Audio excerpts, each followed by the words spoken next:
ইরানে আবার হামলা আমেরিকার। আরেক মার্কিন সেনার মৃত্যুর পরই শুরু বোমা বর্ষণ। শান্তি চুক্তি ভঙ্গ করে ফের রক্তক্ষয়ী সংঘাতে জড়িয়েছে আমেরিকা ও ইরান। হরমুজ প্রণালী পুনরায় খুলে দেওয়ার লক্ষ্যে আবারও ইরানে বোমা বর্ষণ শুরু আমেরিকার। এ নিয়ে টানা 10 দিন। মার্কিন সেনার তরফ থেকে জানানো হয়েছে আরেক মার্কিন সেনার মৃত্যু এবং মার্কিন মিত্র দেশ কুয়েত, জর্ডন, বাহরিনের উপরে তেহরানের হামলার জবাব দিতেই এই বোমা বর্ষণ। সেই সঙ্গে জানানো হয়েছে হরমুজ প্রণালীতে বাণিজ্যিক জাহাজ চলাচলের ওপর ইরানি আক্রমণ রোখাও এই হামলাগুলির লক্ষ্য।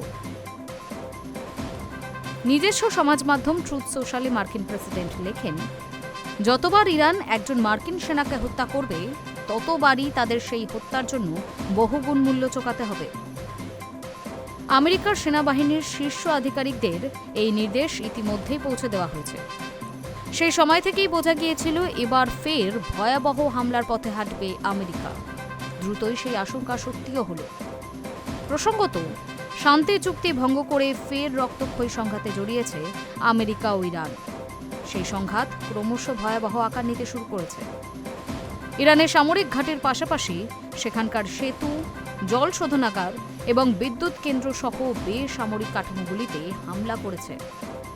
এর জবাবে তেহরান ও মধ্যপ্রাচ্যে আমেরিকার বন্ধু দেশগুলির ওপর হামলা চালিয়েছে। ইরানের ড্রোন ও ক্ষেপণাস্ত্র আটকাতে কুয়েত, জর্ডন, বাহরিন এবং কাতার তাদের বিমান প্রতিরক্ষা ব্যবস্থা সক্রিয় করেছে। এদিকে বিশ্বের জ্বালানি বাজারের জন্য সোমবার নতুন বিপদের সম্ভাবনা তৈরি হয়েছে। ইয়েমেনে ইরানের মদতপুষ্ট বিদ্রোহীরা ঘোষণা করেছেন তারা লোহিত সাগরে সৌদি আরবের জাহাজ চলাচলে বাধাগ্রস্ত করার পরিকল্পনা করছে।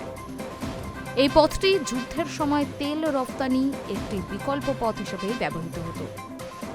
যদি সেখানেও সমস্যা তৈরি হয় তাহলে অচিরেই জ্বালানি সংকট নতুন মাত্রা পেতে পারে বলেই আশঙ্কা করা হচ্ছে। High News network.